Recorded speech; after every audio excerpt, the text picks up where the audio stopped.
Chers amis téléspectateurs de Delta Santé, nous saluons au nom du Seigneur Jésus-Christ. Je suis Bakoya Yas des messages des derniers temps. C'est encore pour nous un grand privilège de nous adresser à vous au nom du Seigneur Jésus-Christ. Et nous prions que le Seigneur utilise ses enseignements pour vous rapprocher davantage à lui. Nous saluons tous les frères et sœurs et les collègues pasteurs qui nous suivent chaque vendredi à 21h sur cette antenne. Prions maintenant. Père Saint, bénis ta parole au fond de chacun et rapproche des multitudes à toi. Merci pour cette grâce. Au nom de Jésus, nous avons prié. Amen. Nous traitons du thème intitulé « Comment tuer la convoitise sexuelle ». Comment tuer la convoitise sexuelle. Dans Matthieu chapitre 5, nous considérons le verset 27. Matthieu chapitre 5, le verset 27. Vous avez appris qu'il a été dit, tu ne commettras point d'adultère. Mais moi, je vous dis que quiconque regarde une femme pour la convoiter a déjà commis un adultère avec elle dans son cœur. Ici, c'est le Seigneur Jésus qui est en train de parler. Il fait référence à la loi de Moïse dans l'Ancien Testament. Vous avez appris qu'il a été dit, tu ne commettras point d'adultère. Alors, le Seigneur Christ, Jésus, est venu nous amener encore plus loin. Il dit, mais moi, je vous dis que quiconque regarde une femme pour la convoiter, souligner convoiter, a déjà commis un adultère avec elle dans son cœur. Donc, nous voyons que la convoitise est aussi grave que, voyez, l'adultère, voyez, lui-même. Dans Romains chapitre 1, le verset 24. Romains chapitre 1, nous considérons le verset 24. Romains chapitre 1, le verset 24. C'est pourquoi Dieu les a livrés à l'impureté selon les convoitises de leur cœur, en sorte qu'ils déshonorent eux-mêmes leur propre corps. La convoitise sexuelle peut te conduire à déshonorer ton propre corps, à faire des choses qu'il n'est pas, voyez, conseillé de faire de façon scripturaire. Donc, la chair a une volonté. Il faut s'opposer à cette volonté par le biais de l'Esprit Saint. Je reprends, la chair a une volonté, il faut s'opposer à cette volonté par le biais de l'Esprit Saint. Dans Éphésiens chapitre 2, nous considérons le verset 3. Éphésiens chapitre 2, le verset 3. Éphésiens chapitre 2, le verset 3. Nous tous aussi, nous étions de leur nombre. Et nous vivions plutôt autrefois selon les convoitises de notre chair. Les convoitises de notre chair, accomplissant les volontés de la chair. Vous voyez, la chair a une volonté. Il faut s'opposer à cette volonté par le biais du Saint-Esprit. Il dit, accomplissant les volontés de la chair et de nos pensées. Et nous étions par nature des enfants de colère comme les autres. Oui. Si nous accomplissons les volontés de notre chair, nous sommes destinés à la colère à venir. Nous sommes des enfants de colère. Donc, les volontés de la chair et de nos pensées, voyez, sont, voyez, des choses que Dieu hait. Dieu ne veut pas que nous accomplissions la volonté de la chair et la volonté, voyez, de nos pensées. Les pensées du méchant s'égarent loin de la volonté de Dieu. Mais les pensées des justes sont simplement la volonté de Dieu. Je reprends. Les pensées du méchant s'égarent loin de la volonté de Dieu. Mais les pensées des justes sont simplement la volonté de Dieu. Dans 1 Corinthiens chapitre 2, 1 Corinthiens chapitre 2, le verset 16. 1 Corinthiens chapitre 2, le verset 16. 1 Corinthiens chapitre 2, le verset 16. La Bible dit, car qui a connu la pensée du Seigneur pour l'instruire? Or, nous avons la pensée de Christ. Quiconque a la pensée de Christ, voyez, est dans la volonté de Dieu. Parce que ce qui pense est de Christ, donc c'est la volonté de Dieu. Si je pense, comme Christ pense, que cette sœur, voyez, ce doit être ma femme, alors c'est la volonté de Dieu. Je n'ai pas besoin de me tuer pour chercher la volonté de Dieu. L'essentiel pour moi, c'est de faire tout pour être juste, pour que j'ai des pensées justes. Chaque fois que mes pensées sont justes, c'est la volonté de Dieu. Mais les pensées des méchants s'éloignent de la volonté de Dieu, s'égarent de la volonté de Dieu. Vous voyez comment c'est important, voyez, que le croyant puisse avoir des pensées saines, des pensées, voyez, contrôlées par le Saint-Esprit. Donc, les pensées des justes sont les pensées de Dieu. Donc, reflètent la volonté de Dieu. Par exemple, le Saint-Esprit pense à moi sans cesse. Je veux oublier cette sœur. Mais le Saint-Esprit ne fait que m'amener à penser à elle. C'est la volonté de Dieu. Dans Proverbe chapitre 12, le verset 5. Proverbe chapitre 12, le verset 5. Proverbe chapitre 12, nous considérons le verset 5. Proverbe 12, le verset 5. Les pensées des justes ne sont qu'équité. Les pensées de Dieu, des justes plutôt, ne sont qu'équité. Les desseins des méchants ne sont que fraude. Donc, nous devons avoir des pensées saines, des pensées, voyez, mues par le Saint-Esprit. Nous devons éviter de souiller nos pensées. Quiconque souille ses pensées ne sera pas dans la volonté de Dieu, parce que tout ce qu'il pensera, voyez, sera hors la volonté de Dieu.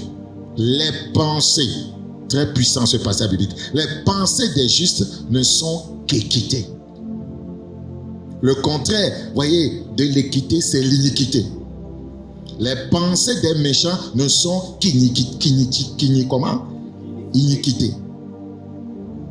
Les pensées des justes, c'est la quoi? La quoi? C'est l'équité. Ce que je suis en train de vous expliquer est très puissant. Donc ça veut dire que nous devons faire attention à nos pensées. Regardez dans Psaume 89, le verset 15. Psaume 89, le verset 15. Psaume chapitre 89, le verset 15. Psaume 89, le verset 15. Psaume 89, le verset 15. La justice et l'équité sont la base de ton trône. La bonté et la fidélité sont devant ta face. La Bible nous fait comprendre que la justice et l'équité sont la base du trône de Dieu. Donc, le juste, la Bible dit que ses pensées sont équitées. C'est-à-dire que c'est en alignement avec, voyez, la pensée de Dieu. Parce que Dieu fonctionne dans quoi? L'équité. Praise the living God. Donc, votre propre convoitise va vous ronger, vous détruire, vous immerger, vous noyer dans la mer du péché. Parce que la convoitise ne reflète pas la pensée de Christ. Dans Jacques chapitre 1, le verset 13. Jacques chapitre 1, le verset 13. Jacques 1, le verset 13. Jacques chapitre 1, le verset 13. Jacques 1, le verset 13. La Bible dit dans ce passage que personne, lorsqu'il est tenté, ne dise c'est Dieu qui me tente. Car Dieu ne peut être tenté par le mal. Et il ne tente lui-même personne. Mais chacun est tenté quand il est attiré et amorcé par sa propre convoitise. Puis la convoitise, lorsqu'elle a conçu, enfante le péché. Et le péché étant consommé produit la mort. Donc si nous ne voulons pas, voyez, expérimenter la mort due au péché, il faut arrêter, tuer la convoitise. Parce que c'est elle qui nous y conduit. Là. Puis la convoitise, lorsqu'elle a conçu, enfante le péché, et le péché étant consommé produit la mort. Donc, il faut placer le garrot spirituel pour empêcher la convoitise de prendre, voyez, corps. C'est très important.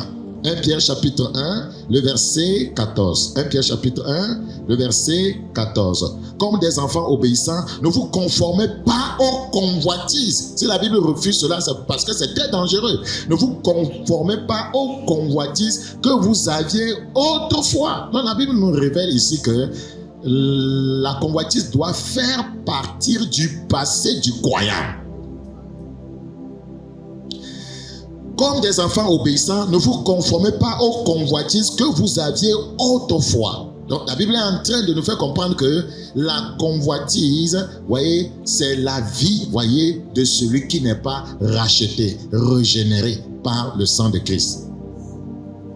Il dit, quand vous étiez dans l'ignorance.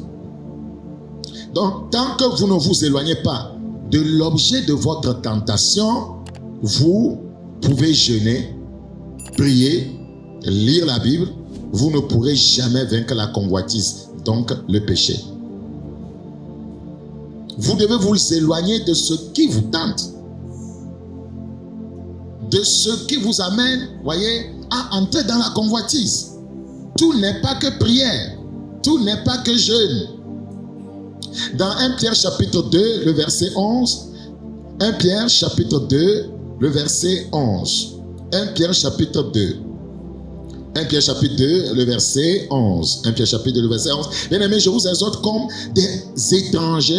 étrangers, voyageurs sur la terre, à vous abstenir des convoitises charnelles. C'est-à-dire que dans notre course, voyez, dans notre course, dans notre marche chrétienne, les convoitises, voyez, constituent des ennemis, voyez, qui nous empêchent d'évoluer. À vous abstenir des convoitises charnelles qui font la guerre à l'âme. Nous sommes des voyageurs. Satan, voyez, a préparé des pièges pour nous empêcher d'entreprendre un merveilleux voyage vers la cité céleste. Et il le fait par l'entremise des convoitises charnelles. Le croyant qui ne se débarrasse pas des convoitises charnelles ne fera pas un heureux voyage spirituel vers la cité céleste. Parce que c'est un des instruments de guerre de l'ennemi, voilà, qu'il utilise contre l'Église, contre les croyants. Praise the living God. Il dit à vous abstenir, à ne pas faire, à ne pas vous adonner à des convoitises charnelles. Donc, la seule manière de réussir à faire taire, voyez, ces convoitises, c'est de s'éloigner de l'objet de votre tentation. Praise the living God. Job chapitre 31, le verset 1. J'avais fait un pacte avec mes yeux et je n'aurais pas arrêté mes regards sur une vierge. Arrêter, ça c'est convoiter. Arrêter mes regards sur une vierge. Il nous fait comprendre que lui, il a fait même un pacte, une alliance. Donc, il se détourne de l'objet de sa tentation. Les vierges le tentent. Il fait un pacte avec ses yeux. Ce n'est pas qu'il ne peut pas les saluer, ce n'est pas qu'il ne peut pas les regarder, mais il ne va pas arrêter ses regards, prendre son temps pour convoiter. Il dit qu'il ne va pas le faire.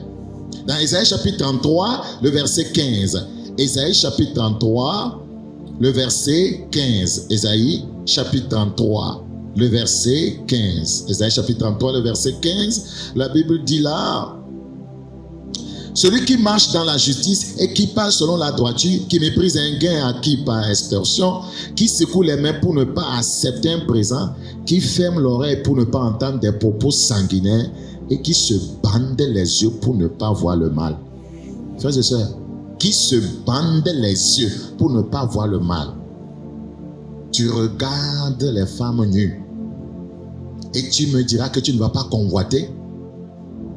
Qui se bande les yeux.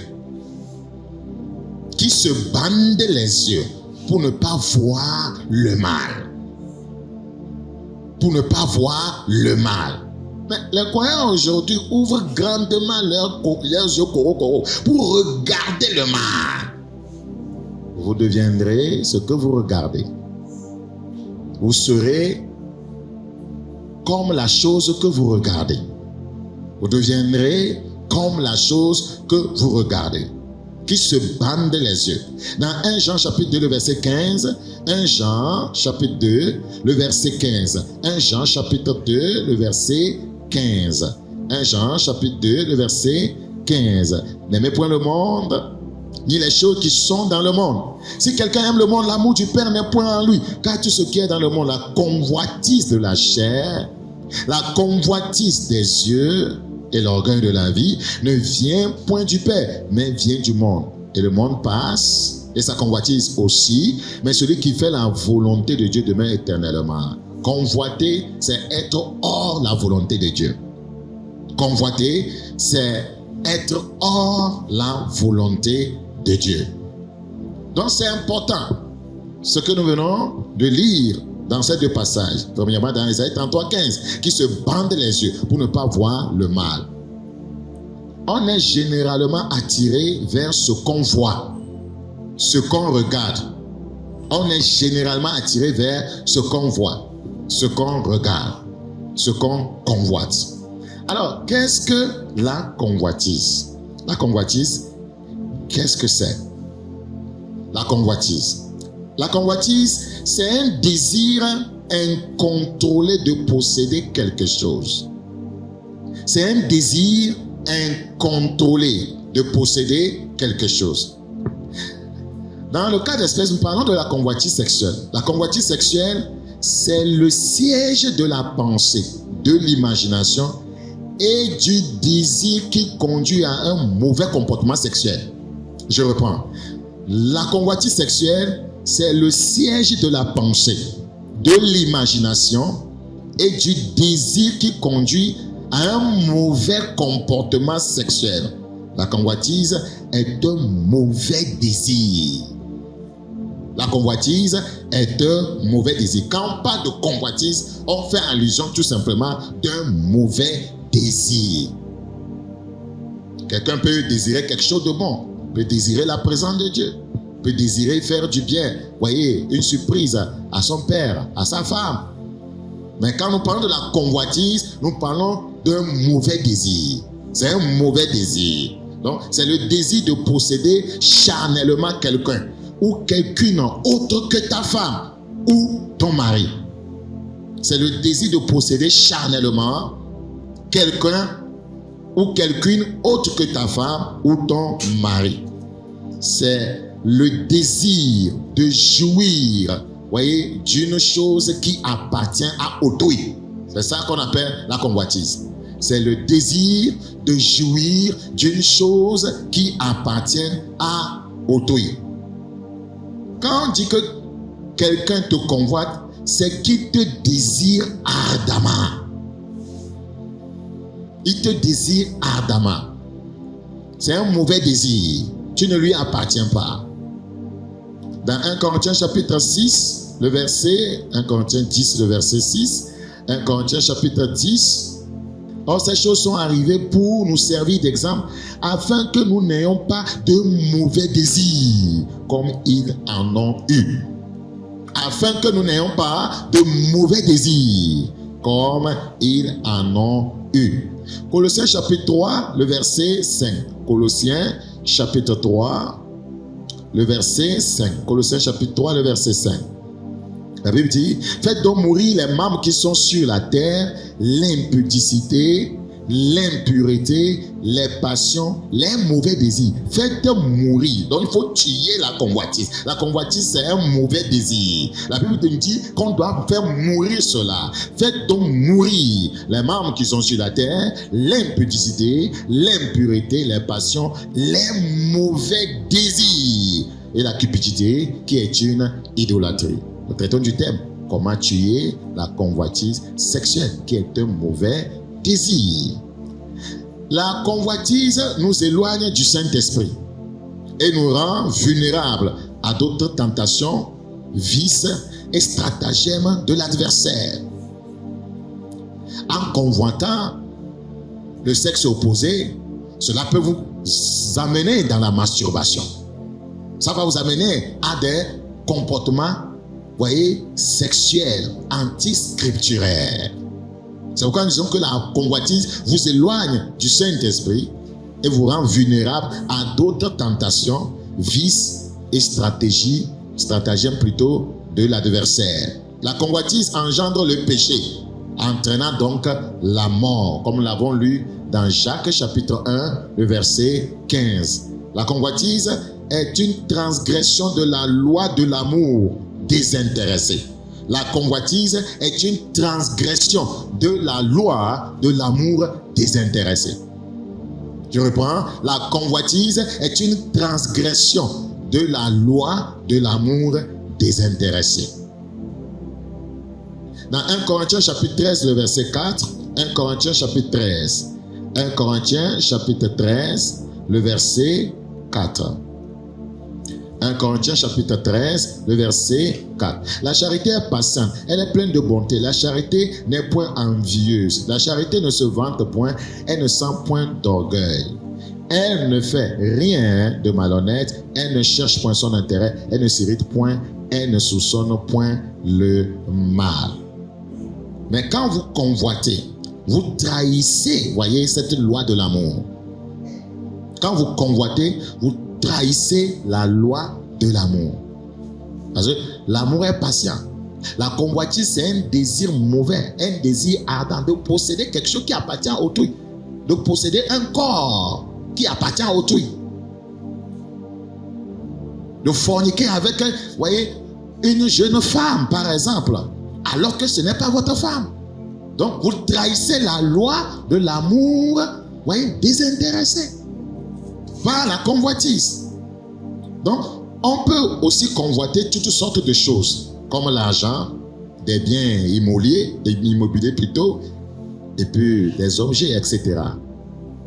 On peut convoiter, puisque ces choses, vous les désirez ardemment. Et ça va vous pousser à passer par des moyens antiscripturaires pour les posséder. Quand quelqu'un convoite ardemment une jeune femme, il va passer par des moyens antiscripturaires pour coucher avec elle. Donc la convoitise est une mauvaise chose. C'est un mauvais désir. La convoitise est antiscripturaire. La convoitise est un désir sexuel intense. C'est un convoitise, c'est un désir, je veux dire, sexuel intense.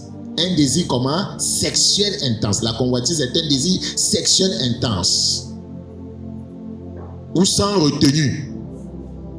C'est un puissant désir. La Bible dit de faire mourir ça. Nous verrons comment le faire. Praise the living God.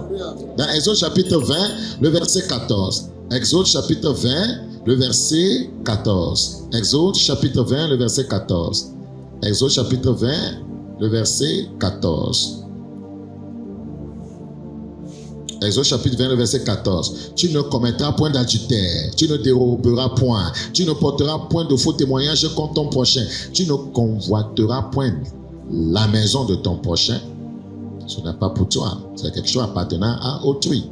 Tu ne convoiteras point la femme de ton prochain, ça appartient à autrui. Ni son serviteur, ni sa servante, ni son bœuf, ni son âne, ni aucune chose qui appartienne à ton prochain. La convoitise est un acte scandaleux. La convoitise est un acte scandaleux. Une faute que Dieu sanctionne. La convoitise est une faute que Dieu sanctionne. C'est un feu qui dévore jusqu'au gouffre de perdition. C'est un feu qui dévore jusqu'au gouffre de perdition. La Bible dit dans Proverbe chapitre 6, le verset 27, Proverbe chapitre 6, le verset 27. Proverbe chapitre 6, le verset 27. Il est écrit au verset 27, « Quelqu'un mettra-t-il du feu dans son sein sans que ses vêtements s'enflamment ?»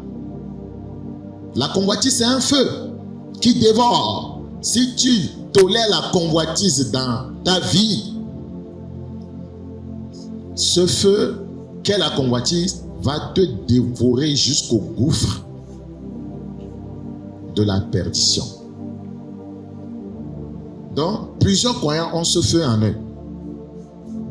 Ils ont la convoitise de la chair, ils ont la convoitise des yeux. Chaque jour que Dieu fait. Et ça ne les aide pas. Ça conduit à des comportements, voyez, sexuels antiscripturaires. La masturbation, ça pousse à aller visualiser les films, voyez, immoraux, pornographiques. Vous voyez? Donc, si on ne tue pas la convoitise, on n'arrête pas ça, ça va nous conduire à des vices qui vont nous détruire. Donc, le travail doit commencer là, la convoitise. C'est très important. Le verset 25 de Proverbe 6, Proverbe chapitre 6, Proverbe 6, Donc, ce qui conduit des gens à des actes, voyez, et comportements immoraux, c'est la convoitise. Proverbe chapitre 6. Ils hébergent la convoitise en leur sein. C'est un feu qui les dévore, qui les démange, qui les pousse à aller vers des choses non recommandées. Proverbe 6, 25. Ne la convoite pas dans ton cœur pour sa beauté. Et ne te laisse pas séduire par ses paupières. Car pour la femme prostituée, on se réduit à un morceau de pain. La convoitise va te détruire. Et la femme mariée est un piège à la vie précieuse. Donc nous devons faire tout pour tuer la convoitise dans notre vie. C'est les Écritures qui enseignent ça. Faites tout mourir les mauvais désirs. C'est-à-dire qu'on peut les faire mourir. La convoitise est centrée sur le plaisir propre et même souvent à des actes condamnables pour assouvir nos désirs sans se soucier des conséquences. Je reprends. La convoitise est centrée sur le plaisir propre et même souvent à des actes condamnables pour assouvir nos désirs sans se soucier des conséquences. Quand la convoitise te prend, c'est comme un feu, ça te brûle, ça te conduit à faire des choses sans penser aux conséquences. Samson a convoité une prostituée et il est entré chez elle sans penser aux conséquences que cela va engendrer sur sa relation avec Dieu, sur sa vie spirituelle, sur le ministère que Dieu lui avait donné. C'est un feu terrible. Si vous ne tuez pas la convoitise, elle va vous amener loin à la destruction. La convoitise, voyez, a amené David, voyez, dans l'adultère avec Bathsheba. La convoitise. La convoitise, elle est centrée sur un désir, voyez, un plaisir propre. Un plaisir propre. Donc, ce jour, Dieu va nous aider à tuer cela. La convoitise est une question d'envie, de posséder. Tandis que la foi chrétienne est marquée par le renoncement à soi et une vie sainte. Vous voyez, la convoitise et le renoncement à soi sont deux choses différentes. Les Écritures enseignent le renoncement à soi, mais la convoitise veut posséder de façon antiscripturaire quelque chose appartenant à autrui. Dans Romains chapitre 12, le verset 1. Romains 12, 1. Romains chapitre 12, le verset 1. Romains chapitre 12, le verset 1. Je vous invite donc, frères, par la compassion de Dieu, à offrir vos corps comme un sacrifice vivant, saint, agréable à Dieu, ce qui sera de votre part un culte raisonnable. Offrez vos corps. Ne croyez jamais à ceux qui disent le salut n'affecte pas le corps. Que le Dieu de paix vous sanctifie lui-même tout entier. Esprit, âme et corps soient conservés irrépréhensibles lors de l'avènement de notre Seigneur Jésus-Christ. Ne souillez pas votre corps en disant j'ai Jésus, voyez, dans mon cœur. Si Jésus est réellement dans votre cœur, si Jésus, voyez, contrôle votre être, alors votre corps sera sous contrôle. La Bible nous a dit dans 1 Corinthiens 6, 20, nous avons été rachetés à un grand prix de glorifier donc Dieu dans notre corps et esprit qui appartiennent à Dieu. Donc la convoitise va t'amener à déshonorer ton corps, à souiller ton corps. La convoitise va t'amener à déshonorer ton corps, à souiller ton corps. Donc le but du croyant, c'est de ressembler à Christ de plus en plus chaque jour. C'est ça le but du croyant. Ce n'est pas de se souiller chaque jour, de se pervertir chaque jour. C'est de ressembler à Christ chaque jour. Et pour ressembler à Christ chaque jour, je ne peux pas aller vers des choses qui ne m'aident pas à lui ressembler. C'est pourquoi j'ai dit au début qu'il faut s'éloigner de l'objet de notre tentation. C'est tellement important. Comment pourrais-je ressembler à Christ chaque jour? C'est en renonçant, voyez, en renonçant à mon ancienne vie et en conformant mes pensées et mes actes aux normes bibliques. 1 Thessaloniciens chapitre 4, le verset 7. 1 Thessaloniciens chapitre 4, le verset 7. 1 Thessaloniciens chapitre 4, le verset 7.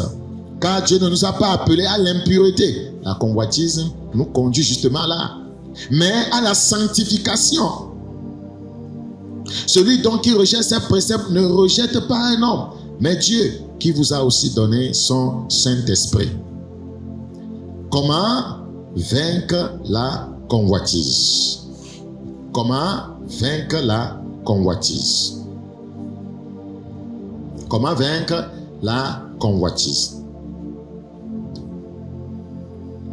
Frères et sœurs, lutter contre le bombardement de la tentation visuelle de porter les yeux sur les images sexuelles est urgente.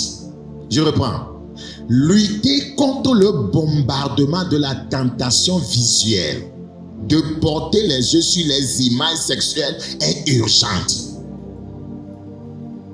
Vous devez éviter de porter vos yeux sur des images sexuelles. Parlons de comment tuer la convoitise sexuelle. Il faut éviter de porter ses yeux sur les images sexuelles.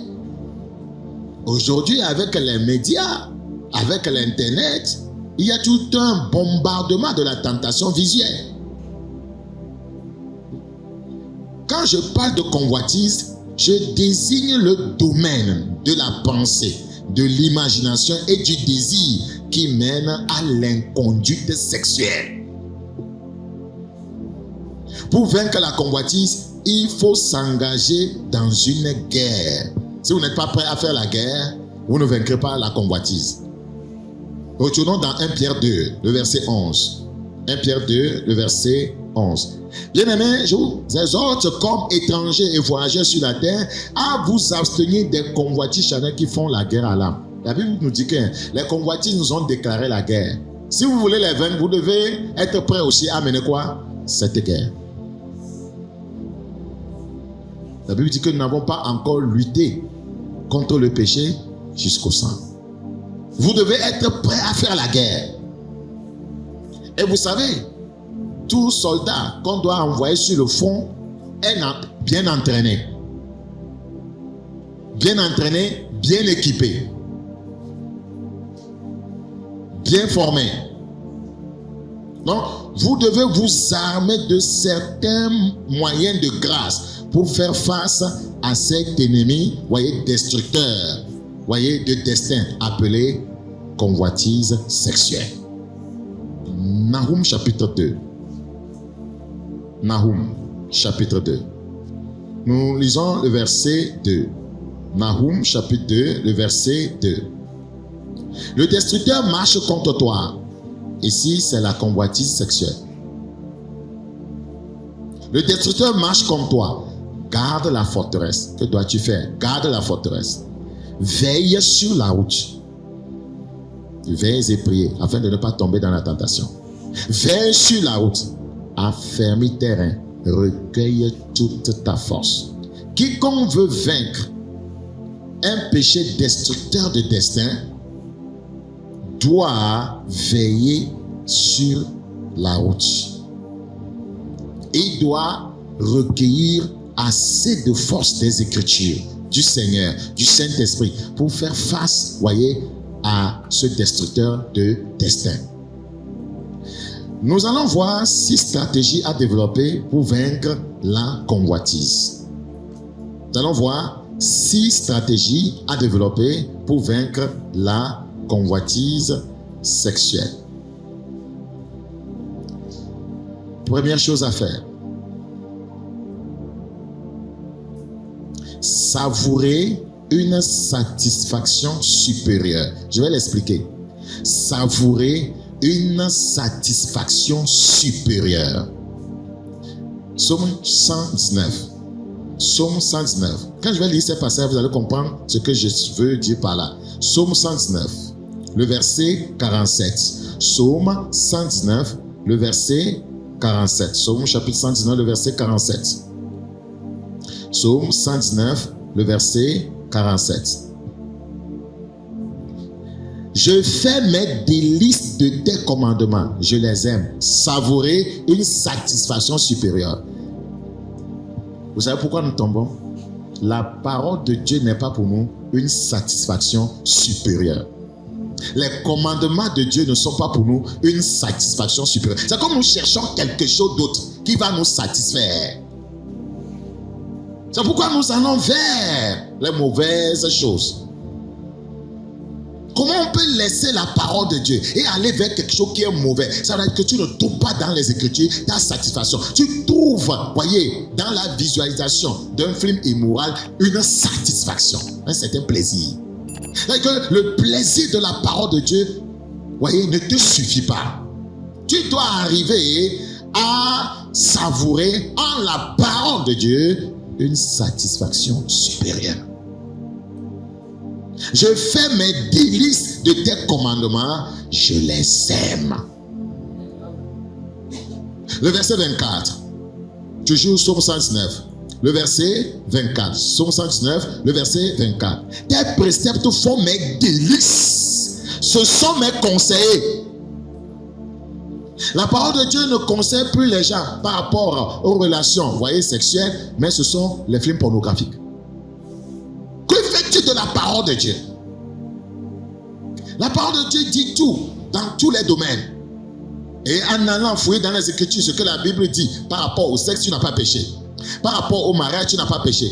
Par rapport à la relation entre hommes et femmes, tu n'as pas péché. Mais aller vers les films immoraux, la pornographie, tu pêches. Tes préceptes font mes délices. Ce sont mes conseillers. Ce sont mes conseillers. Ce sont mes conseillers. Le théâtre n'est pas mon conseiller. Ce sont mes conseillers. Les films d'amour ne sont pas mes conseillers. Tes préceptes sont mes conseillers. Parce que Dieu nous parle dans tous les domaines, dans les Écritures. Le verset 16.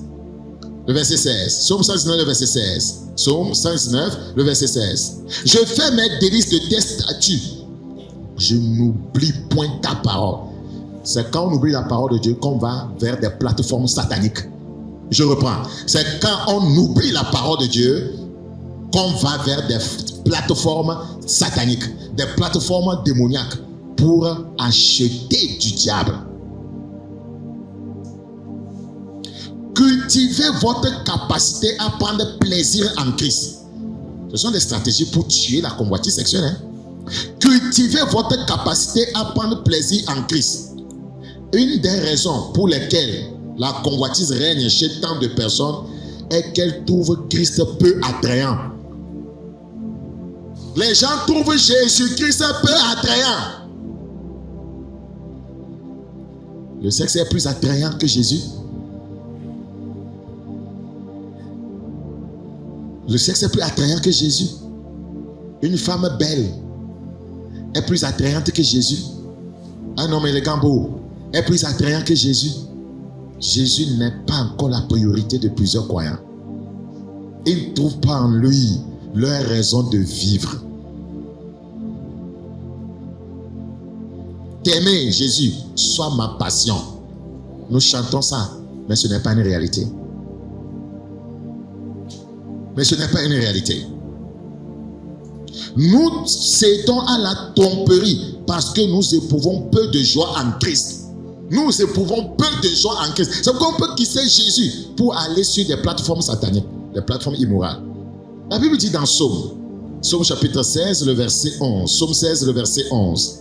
Tu me feras connaître le sentier de la vie. Il y a d'abondantes joies devant ta face. Pourquoi les gens ne trouvent pas la joie auprès du Seigneur?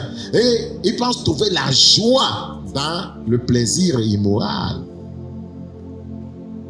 Tu me feras connaître le sentier de la vie. Il y a d'abondantes joies devant ta face. Des délices éternelles à ta droite. Dans nos églises aujourd'hui, les jeunes vivent dans la convoitise, la convoitise sexuelle, avec toutes sortes de pratiques sexuelles contraires à la parole de Dieu. Nos églises sont devenues des marchés du sexe.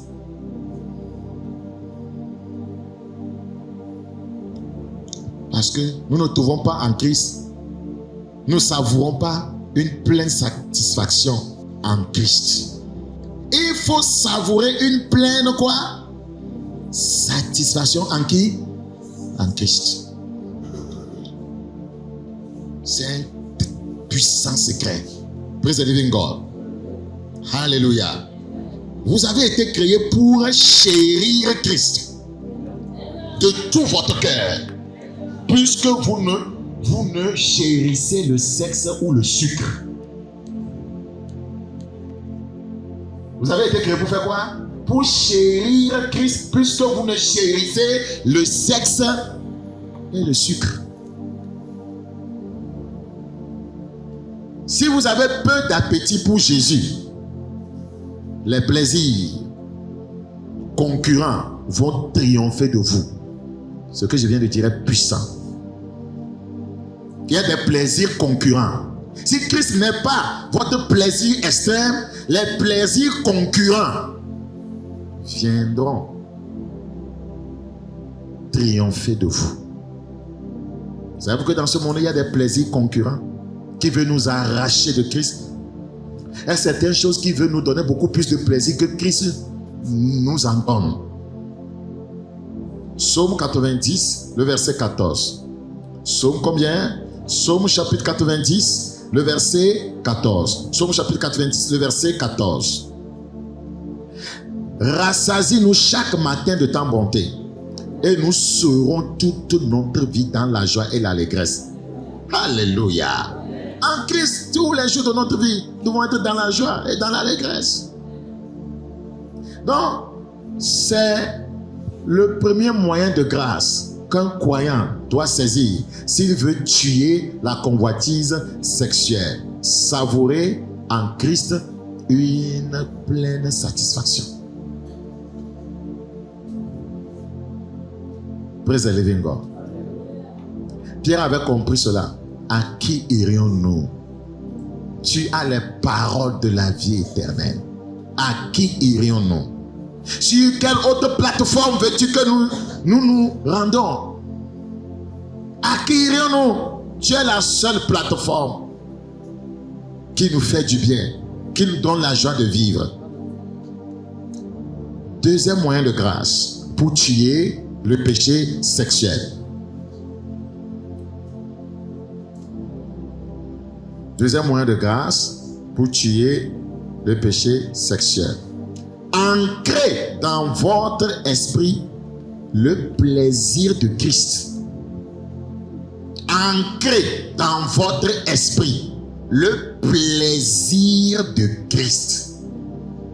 Ancrez fermement dans votre esprit Christ jusqu'à ce que les autres images soient repoussées.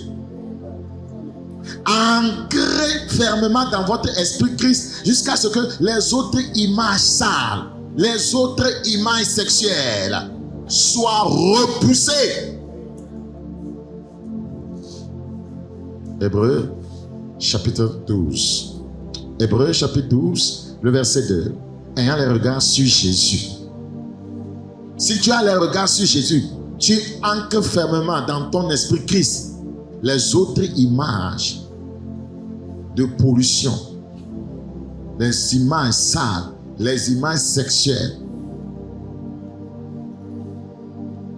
seront repoussées. Parce que Christ va les noyer. Donc il faut ancrer fermement Christ dans son esprit humain. Praise the living God. Regardez à la personne la plus splendide de l'univers jusqu'à ce que vous le voyez tel qu'il est. Et la personne la plus splendide de l'univers, c'est Jésus-Christ. Ce n'est pas cette fille qui est habillée comme une prostituée. Non, ce n'est pas la personne la plus splendide de l'univers. Ce n'est pas ce jeune homme galant. Ce n'est pas la personne la plus splendide de l'univers. La personne la plus splendide de l'univers, c'est Christ Jésus. Alléluia. Si on n'arrive pas à cette dimension, il nous sera difficile de tuer la convoitise sexuelle. Dans 2 Corinthiens chapitre 3, 18. D'ailleurs, la Bible nous a révéler cela dans ce passage. 2 Corinthiens chapitre 3, le verset 18. 2 Corinthiens chapitre 3, le verset 18. Nous tous qui, le visage découvert, contemplons comme dans un miroir la gloire du Seigneur, nous sommes transformés en la même image, de gloire en gloire, comme par le Seigneur l'Esprit. Il faut regarder à la personne la plus splendide de l'univers jusqu'à ce que vous le voyez tel qu'il est, jusqu'à ce que vous soyez comme lui. En lui, il n'y a pas d'immoralité. En lui, il n'y a pas de mauvaise pensée. En lui, il n'y a pas de convoitise sexuelle. Quel passage! Quel passage! Nous tous qui, le visage découvert, contemplons comme dans un miroir la gloire du Seigneur. Cette gloire va noyer la gloire du péché sexuel. Ça va noyer la gloire des désirs sexuels. Nous sommes transformés en la même image, de gloire en gloire, comme par le Seigneur l'Esprit. Dans Psaume chapitre 104. Psaume 104. Psaume 104. Psaume chapitre 104. Le verset 1.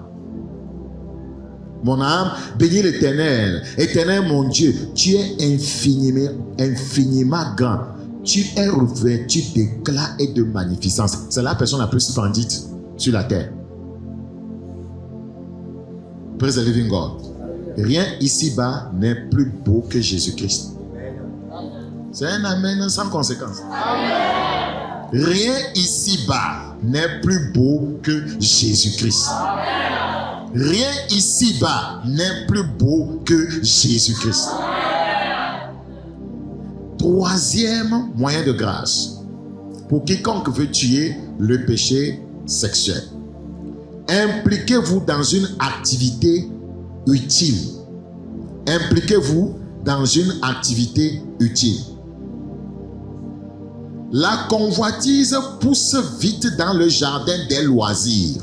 Je reprends. La convoitise pousse vite dans le jardin des loisirs. Si vous vous adonnez aux loisirs impies, la convoitise poussera vite, voyez, dans votre vie qui est comme un jardin. La convoitise pousse vite dans le jardin des loisirs. La télévision, c'est ton loisir. À longueur de journée, tu regardes n'importe quoi. L'internet, c'est ton loisir. Pourquoi? Parce que tu ne vas pas pour chercher quelque chose qui va bâtir ta vie, qui va t'édifier, qui va t'aider, voyez, à accomplir ta destinée. C'est un loisir. Tu vas ici, tu regardes n'importe quoi. Tu vas ici, tu regardes n'importe quoi. Tu cliques ici, tu regardes n'importe quoi. La convoitise pousse vite dans le jardin des loisirs.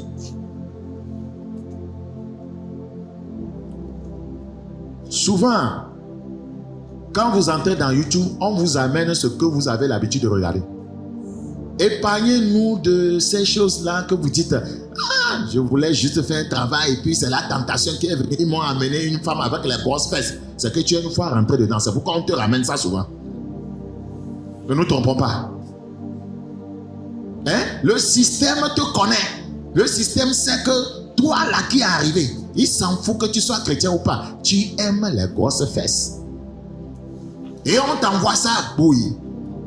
Et tu dis que il y a que vous donnez, internet et fier le tenter mais non on ne met pas on m'a pas ça dedans. Tu ouvres maintenant, c'est les choses, les bêtises seulement qui apparaissent. C'est ce que tu as l'habitude de regarder. Ça te construit en quoi? Ça t'édifie en quoi? Ça t'aide en quoi à bâtir ta destinée, à bâtir ta carrière. Pourtant, il y a des choses intéressantes sur ces plateformes. Dans Romains chapitre 12, le verset 11. Romains 12, le verset 11. Romains chapitre 12, le verset 11. La Bible dit, ayez du zèle et non de la paresse, soyez fervents d'esprit, servez le Seigneur. J'ai dit, impliquez-vous dans une activité utile. Impliquez-vous dans une activité utile. C'est un moyen efficace aussi pour tuer la convoitise sexuelle. Trouvez une bonne œuvre, un travail à faire. et mettez-y toute votre énergie. La Bible nous a dit dans 1 Corinthiens 15:58, travaillez de mieux en mieux à l'œuvre du Seigneur, sachant que votre travail ne sera pas vain dans le Seigneur. Donc, si la télévision, les réseaux sociaux sont votre domaine de préférence, alors la convoitise poussera très vite dans votre vie si vous vous adonnez à de mauvaises choses sur ces plateformes. Quatrième moyen de grâce. Apprenez à dire non à toute pensée mauvaise dans les 5 secondes quand elle arrive. Si les 5 secondes dépassent, tu vas entrer là où il ne fallait pas entrer. Quand une pensée immorale, une pensée sexuelle vient, en 5 secondes, tu dois être à même d'arrêter ça. Dites non avec l'autorité de Jésus. Dans Jacques chapitre 5, le verset 12. Jacques 5, le verset 12. Avant toute chose, mes frères, ne jurez ni par le ciel, ni par la terre, ni par aucun autre serment, mais que votre oui soit oui, et que votre non soit non, afin que vous ne tombiez pas sous le jugement. Lorsque la pensée vient, lorsque l'envie d'aller sur une plateforme sexuelle vient, vous devez dire non dans les 5 secondes qui, voyez, précèdent cette pensée. Vous ne, disposez pas de beaucoup plus que 5 secondes pour dire non. Si vous donnez plus que 5 secondes à votre mauvaise pensée, vous êtes cuit. C'est pourquoi on demande d'être des chrétiens vigilants. C'est ça un chrétien qui veille. Parce que 10 secondes, sans vigilance peut être fatal pour une destinée. Très important. Donc, dites non à haute voix. La pensée d'aller sur une plate sexuelle devient non à haute voix. Non, Satan, tu ne m'ingénierais pas là-bas. C'est sale, c'est souillé. Je suis enfant de Dieu, je suis saint. On ne vous enseigne pas, pour copier dans les cahiers. C'est pour mettre ça dans votre esprit humain et pratiquer ça. Et réagir lorsque vous êtes en face maintenant, de la tentation. Dites non à haute voix. Soyez ferme et soyez un guerrier. Soyez comment? Soyez ferme, soyez un guerrier. C'est très important. Il y a un homme de Dieu, John Owen, qui a dit quelque chose de très significatif. Il dit: tuez le péché ou il vous tuera. John Owen. Tuez le péché ou il vous tuera. Frappez vite et frappez fort. Sinon le péché va vous tuer. Le salaire du péché, c'est la mort. Jacques 4, le verset 7. Jacques 4, le verset 7. Jacques chapitre 4, le verset 7. Soumettez-vous donc à Dieu. Résistez au diable et il fuira loin de vous. Frères et sœurs, l'avant-dernière chose, tournez-vous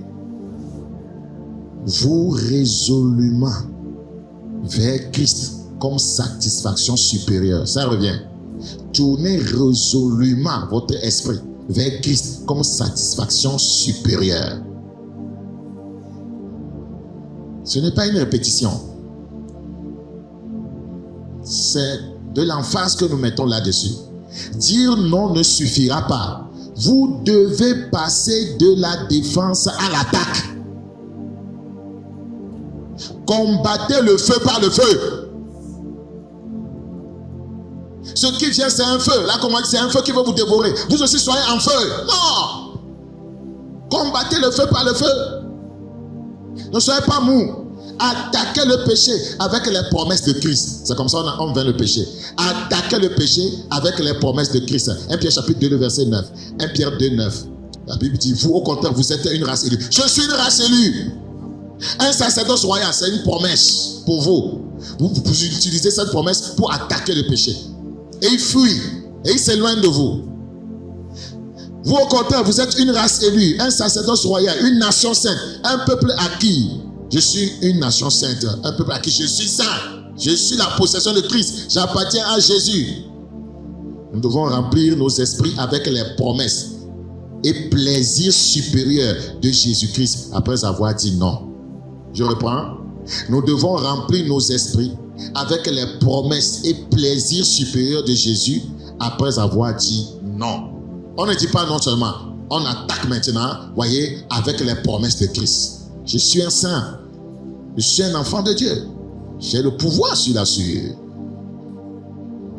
Mais quand vous ne parlez pas, vous allez mourir. Soit vous parlez, soit vous mourrez. La dernière chose, évitez autant qu'il est possible les images et les situations qui éveillent le désir impropre. Évitez autant qu'il est possible les images et les situations qui éveillent le désir impropre. Chacun doit connaître ses faiblesses et ce qui les déclenche. Chacun doit faire quoi? Chacun doit connaître ses faiblesses et ce qui les déclenche. Si tu as des faiblesses sexuelles, tu dois connaître ce qui déclenche ça et éviter cela. Qu'est-ce qui déclenche ça? C'est quand je lis un harlequin, un roman sexuel, quand je regarde un film immoral, quand je vais vers la pornographie. Qu'est-ce qui déclenche cela? Quand je visite un jeune homme seul dans sa maison et je rentre dans sa chambre, qu'est-ce qui déclenche cela? C'est quand on m'apprécie trop, on me dit que tu es jolie, tu es belle, tu es ceci, alors tu vas décliner, voyez, ces appréciations, voyez, de façon humble. S'il te plaît, merci. Non, je n'aime pas souvent ça. Tu dois savoir ce qui déclenche ça. Chacun doit connaître ses faiblesses et ce qui les déclenche. Fuir ou s'éloigner de son objet de tentation est une stratégie biblique. Fuir ou s'éloigner de son objet de tentation est une stratégie biblique. 2 Timothée chapitre 2, le verset 22. 2 Timothée chapitre 2, le verset 22. Fuis les passions de la jeunesse et recherche la justice, la foi, la charité, la paix avec ceux qui invoquent le Seigneur plutôt d'un cœur pur. Tu dois avoir des relations avec ceux qui détestent l'impureté, ceux qui peuvent te motiver à chercher et à vivre la vie de sanctification. Il faut fuir. La fuite est une stratégie biblique. Il faut fuir l'objet de ta tentation. Il faut t'éloigner de ce qui déclenche ta tentation sexuelle. La Bible nous a conseillé de fuir l'immoralité, l'impudicité. 1 Corinthiens chapitre 6.